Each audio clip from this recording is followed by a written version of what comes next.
Avant d'entrer dans le carême, l'Église maronite célèbre, ou plutôt commémore, 3 dimanches.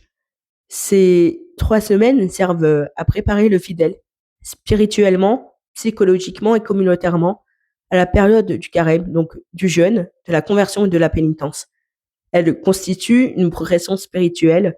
Premièrement, reconnaître ceux qui nous ont transmis la foi, les prêtres.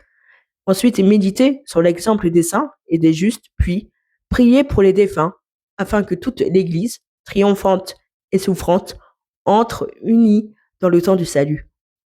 Premier dimanche, c'est ce qu'on appelle le dimanche des prêtres.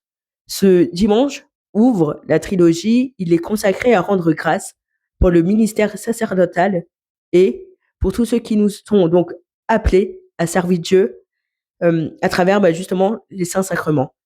Le sacerdoce est le signe donc visible de la présence du Christ parmi nous. Les prêtres sont les ministres des mystères, par eux la parole est proclamée et les sacrements célébrés. Ce dimanche donc exprime vraiment la gratitude de l'Église pour la chaîne apostolique qui a transmis la foi depuis les apôtres donc jusqu'à aujourd'hui. Commencer la préparation en carême en remerciant Dieu pour ses serviteurs. Se rappeler que chaque fidèle a une part de sacerdoce royal reçu au baptême. Chacun est appelé à servir. Ensuite, prier pour les prêtres défunts qui nous ont donc nourris par la parole de Dieu. Ensuite, nous avons le dimanche des justes. Ce deuxième dimanche rend hommage à tous les saints et justes, connus et anonymes, qui ont achevé justement leur course dans la fidélité et la charité. Ce dimanche fait mémoire de l'Église triomphante, c'est-à-dire des âmes glorifiées qui vivent déjà donc dans la lumière de Dieu. C'est une étape de motivation spirituelle.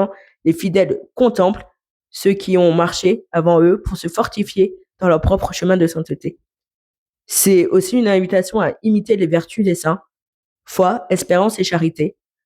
Avoir une reconnaissance de la sainteté, dire que la sainteté n'est pas réservée à quelques-uns, mais accessible à tous, et une affirmation que les justes, donc les saints, intercèdent pour nous. Ensuite, nous finissons par le dimanche des défunts. Le troisième dimanche est dédié à tous les fidèles défunts.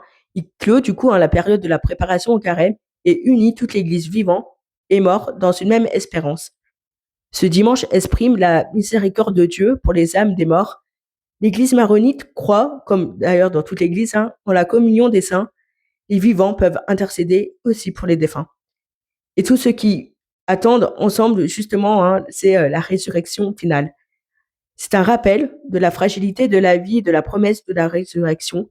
Une offrande de prière, messe, aumône pour le repos des âmes, purification du cœur avant d'entrer dans le carême.